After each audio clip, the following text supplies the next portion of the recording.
السلام علیکم. Fair and square. شیخ سعدی کا قول ہے خشت اول چون نہد معمار کج تا سریا میرود دیوار کج. یعنی اگر معمار پہلی اینٹ ٹیڑھی لگا دے تو تا سریا یعنی ستاروں تک آسمانوں تک وہ دیوار ٹیڑھی رہے گی.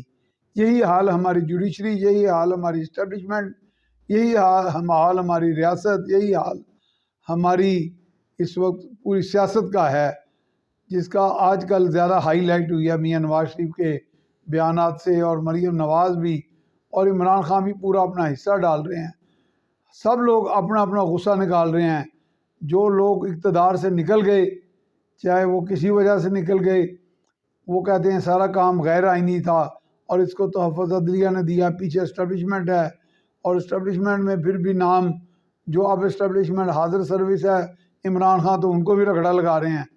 اور لیکن ساتھ ساتھ جنرل باجوہ کو پہلے اپنا ہمدرد اور دنیا کا سب سے بڑا جمہوری جرنیل اور بہترین جرنیل کہتے تھے، اب ان کو بھی رگڑا لگا رہے ہیں. اور اسی طرح ادھر نون لیگ والے بھی اپنے چن چن کے جرنیلوں کو رگڑے لگا رہے ہیں. ادھر ایک باقاعدہ ویڈیو گیمز چل رہی ہیں، وہ ڈاٹ گیمز نہیں ہوتی، وہ ڈاٹ مارتے ہیں اس طرح کر کے، وہ جا کے لگتا ہے ڈاٹ، وہ جو ہوتا ہے پورا چارٹ پہ. تو اس طرح انہوں نے اپنے اپنے پتلے بنائے ہوئے ہیں ججوں کے، جرنیلوں کے، ان کے اوپر ڈاٹ گیم ہو رہی ہے بڑی زبردست قسم کی. لوگ انجوائے کر رہے ہیں. کچھ لوگ جو ہیں، کچھ ہیروز جو ہیں وہ بہت پاپولر ہیں، کچھ ہیروز ناکام ہیں، پرانے بوڑھے بابے بن گئے ہیں. بوڑھا بابا تو خیر عمران خان بھی ہے، اس کے منہ میں بھی 3000 وٹ تو ہے، لیکن ان وٹوں کو بھی پیار کرنے والے بہت ہیں. وہ بہرحال اب کسی کو یہ تو نہیں کہا جا سکتا آپ انہیں کیوں پیار کرتے ہیں، کیوں پسند کرتے ہیں. تو پسند، لائکس اینڈ ڈس لائکس جو ہے can't be rationalized all the time. یہ ہر وقت تو آپ منطق کی بنیاد پہ تو نہیں کر سکتے. کرشمہ بھی تو ہر کوئی شے ہے، گلیمر بھی تو کوئی شے ہے، اور گلیمر میں تو ہم نکو نک ہیں. محترمہ مریم نواز کہتی ہیں لیول پلینگ فیلڈ، وہ کبھی دکھائی دیتا کبھی نہیں. الیکشن ہونے چاہیے، نہیں ہونے چاہیے. بھئی بابا ایک سوال تو ہے، بات یہ ہے کہ میں تو جج نہیں ہوں، میں جرنیل نہیں ہوں، لیکن ایک سوال تو ہے بنیادی جو میرے ایک دوست نے بڑے اچھے انداز میں عمران خان کو پوچھا تھا کہ بات سرے سے کرنی چاہیے نا، سرے سے بات پکڑنی چاہیے، سرا پکڑیں کہ جناب آپ اکثریت میں بیٹھے ہوئے ہیں اس میں پنجاب میں کے پی کے میں، یہ کیوں اسمبلیاں توڑ رہے ہیں. اس کا کوئی جواب نہیں تھا. اب وہ اس کی کئی قسم کی دلائل وہ خود بھی، ان کے چاہنے والے بھی، ان کے نمبر 2 نمبر 3 ٹیمیں دے رہی ہیں کہ اس کا مقصد یہ تھا کہ حکومت جو اوپر ہے وہ سارے ملک میں الیکشن کرا دے گی، اسٹیبلشمنٹ مان لے گی. تو یہ کام 3 مہینے بعد بھی ہو جانا تھا. خان کو جب اتنا اعتماد ہے کہ میں اتنا پاپولر ہوں، تو پھر پاپولیرٹی میں کیا تھا مسئلہ؟ پاپولیرٹی 3 مہینے بعد بھی اتنی رہنی تھی. آخر آپ دیکھیں نا، رانا ثناء اللہ بھی کہہ رہے ہیں اگست میں چونکہ ٹینیور ختم ہونا ہے حکومت کا، تو 16 اگست کو انٹرم گورنمنٹ آ جائے گی وفاق کی. آتی ہے یا نہیں آتی وہ تو اب بعد کی باتیں ہیں. یہ ضرور ہے کہ ہمارے ہاں بہت سے ٹیکٹکس ہوتے ہیں چیزوں کو سبوتاژ کرنے کے، آگے پیچھے کرنے کے. اور میں تو اس لیے کہتا ہوں Pakistani politics is the art of the practical. ویسے لوگ کہتے ہیں politics is the art of the possible, میں کہتا ہوں نہیں، Pakistani politics is the art of the practical. اور وہ کج روی ہوئی جو بات ہے کہ کج رو تا سریا میر رود دیوار کج، یعنی وہ دیوار جو ہے وہ اوپر تک اس لیے کب سے ہے؟ مولوی تمیز الدین خان کیس، ڈاکٹرن آف نیسیسٹی، یعنی نظریہ ضرورت کے تحت وہ کیا کچھ نہیں گل کھلائے گئے. پھر سو موٹو نے کتنے گل کھلائے، اور ایک ایک صاحب 5 5 6 صاحب آپس میں مل کے پوری ریاست کی تقدیر کے فیصلے وہ کیے، اور وہ بھی کیے جس میں ریاست کو دوسری ریاست کے آگے شرمندہ ہونا پڑا، جیسے ریکارڈنگ کیس ہے. اور اسے ملتے جلتے اور بھی ہیں، کارکے کا بھی غالباً ہے کہ ایک صاحب کے یا ان کے 5 6 جو ساتھی ہیں، انہوں نے اپنی دانش میں، اپنی دانست میں سمجھا کہ ریاست پاکستان بالکل ایک اول فضول بغلولوں کی ایک اجتماع ہے، ایک ان کا گروہ ہے.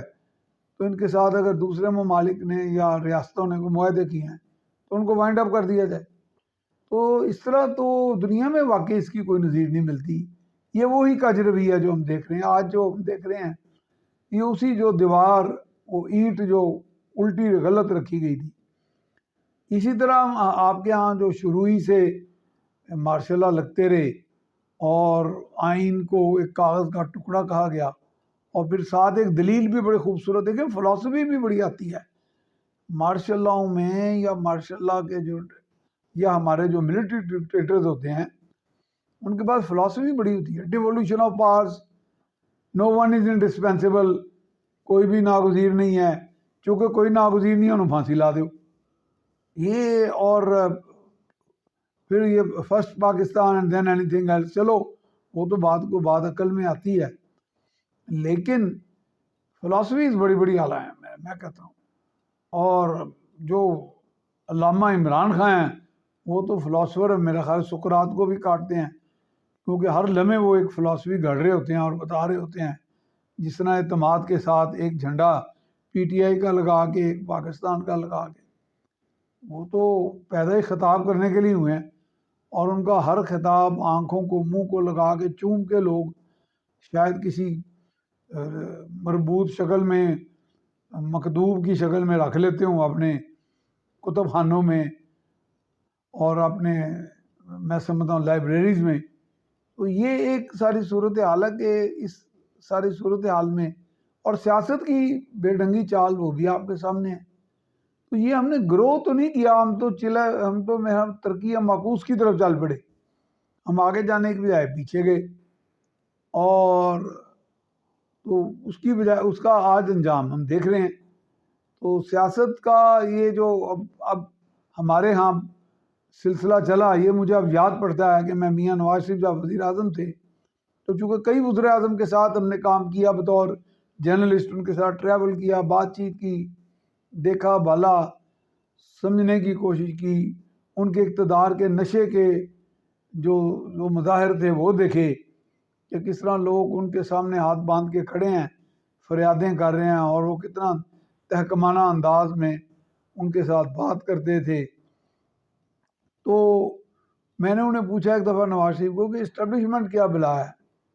تو اسٹیبلشمنٹ کے بارے میں واقعی ان کے کچھ خیالات تھے کہ یہ ایک ایسا بل ہے جس کو you have to take this bull by the horns, یعنی اس کو اب سینگوں سے پکڑ کے نیچے کرنا ہے.